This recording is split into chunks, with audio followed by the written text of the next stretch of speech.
Hello, everybody. I have just successfully completed No More Heroes 2 Desperate Struggle 100%. Thoughts of how it. Um, it was hard. Ridiculously hard.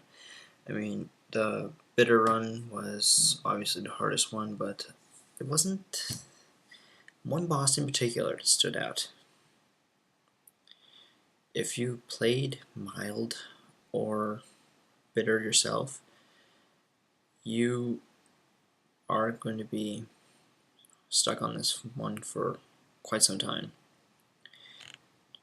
Jasper Batt Jr., the #1 ranked assassin, will cause an unbelievable amount of frustration upon you.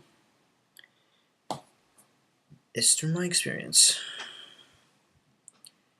which I'm going to give a couple of tips to let you see through the end credit sequence and complete the game. On one note, strategy guide. If you consult the strategy guide for this, best not to. Most strategy guides are written for mild and sweet, none for bitter. I looked up one for bitter, I found one, and it was up to a satisfactory level to my result, but it wasn't to the degree to help me in Jasper Batt Jr. fight. It says, and I quote, probably something on the lines of go ape shot on him and hope for the best. That is not helpful, especially on a walkthrough. So here I am in front of my camera, conveying to you, viewing audience, what to do when you're fighting Jasper Batt Jr. on bitter mode. Number one, stay out of the windows. Get out of the windows section. Even though the fight takes place in a 2-window room, stay away from that as much as possible. Stay near the TV section. That is something where that's the place where you want to be. Because every single one of his attacks, believe me, I know, every single one of his attacks can knock you out of the window, including the laser bats that shoot out of his eyes. That can knock you off. If you're stunned and you end up being blown back, then yeah, it'll result in automatic death. So will the punches, so will the melee attacks, and the wrestling move. I'll get back to that later, but just stay away from the windows, period. Number two would be this battle is very, very uncertain. You cannot memorize an attack pattern from this. Mainly because that he can do any move at practically any time. It's very unpredictable. One moment, if you come close to him, he's either going to A, lunge punch you, or 2, perform the wrestling move. One of the two, you're right, but every 10 or so, you're going to either get a punch or a wrestling move. It's very unpredictable, so to speak. Second of all is the teleporting attack. You honestly, that is annoying, but I found a way to avoid that completely. If you have equipped one of the katanas, preferably before the first death blow, equip the Bloodberry. This one will serve its purpose for about now. If you don't have a full ecstasy gauge when you start the second fight. If you have a full ecstasy gauge, equip your peony and just fuck him. I hate to say that, but just go ahead. Just mash A as much as possible, and once the time's up, you should either A, perform a death blow on him, which at that point, in the amount of health you have, is a very, very good thing. If you don't, stick with Bloodberry. Bloodberry will get you through it with my strategy.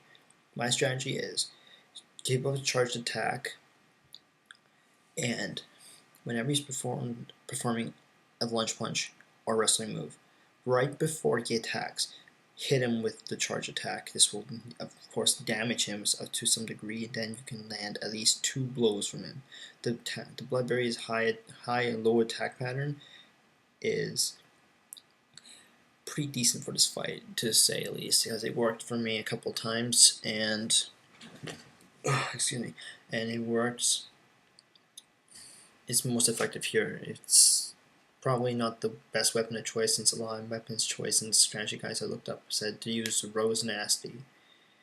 I don't think that is the best idea in this bitter run. Rose Nasty is probably the weakest sword in the game, and the low attack range and the amount of damage it does, you can do massive damages of full combos. But full combos on Jasper Batt Jr. on this mode are unheard of, or physically impossible.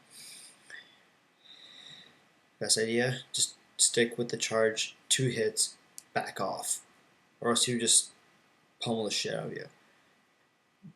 Probably 3 is that know when to stop hitting, because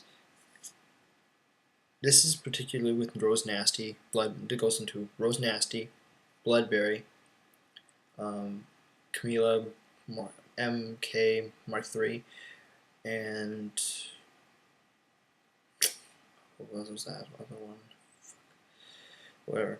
I believe those 4 are the main primary weapons. I haven't played in like a month now, so well, I just think I finished it a while back and just unloading my thoughts, because I haven't found a satisfactory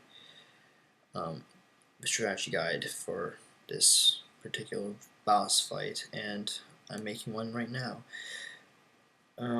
So the fastest swords in particular disregarding Peony, because Peony is probably the best one you should use, the slowest one in fact, but it works, and to a degree it can kind of screw you over, but that's kind of where timing comes in.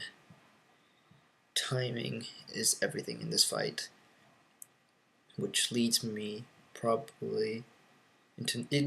to number 4, but I'll get to that later. Let me address the thing I was going to do for number 3. Number 3 was in regards to stop hitting him, is to if you try to full combo him, you're gonna die, period. So hit him at least 3 times, 1 charge attack, 2 hits from any katana, and back off. That works best, and it worked for me like that. 2, or probably no, 4.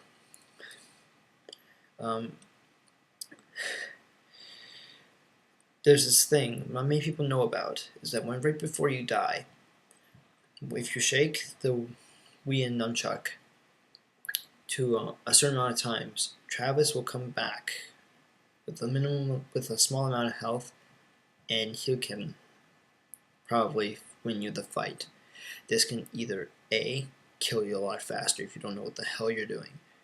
B, you can actually beat him like that. I did, but that was kind of on sheer luck and pure adrenaline going on my part, because I was playing this thing for about 24 hours on intervals,